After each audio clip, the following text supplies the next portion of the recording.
ফজলি, খিরসাপাত, ল্যাংড়া, আশিনা সহ বিভিন্ন জাতের আমে পরানো হচ্ছে ফ্রুট ব্যাগ। পরিপক্ক হলে গাছ থেকে আম পাড়ার পর বাজারজাত করার আগেই খোলা হবে এসব ব্যাগ।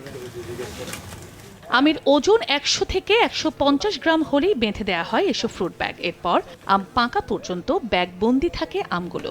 সম্পূর্ণ বিষমুক্ত নিরাপদ আম উৎপাদন হয় এই পদ্ধতিতে। বাগান মালিকরা জানায়, ফ্রুট ব্যাগ ব্যবহারের ফলে আমের বাহ্যিক সৌন্দর্য বাড়ানো, কৃষকদের কীটনাশক প্রয়োগ বাবদ খরচ হয় না। চাঁপাইনবাবগঞ্জে এবছর রেকর্ড প্রায় ২৪ কোটিরও বেশি আমে ফ্রুট ব্যাগিং করা হয়েছে। প্যাকেটের কাজ হলো যে বিষ লাগবে না, বিষ খরচ বাঁচলাম, পোকা না লাগে, ওই জন্যে আমরা এটা ব্যবহার করার জন্য এটা প্যাকেট বানছি। সংগ্রহের দিন আমরা গাছ থেকে ব্যাগ সহ আমগুলো সংগ্রহ করে থাকি। আমরা আসলে বেশ কয়েক বছর ধরেই এটাকে কৃষি পণ্য হিসেবে ডিক্লারেশনের দাবি জানিয়ে আসছি। ফুড ব্যাগিং এর যদি ট্যাক্সটা ফ্রি করে দেয় তাহলে কম হবে দামটা।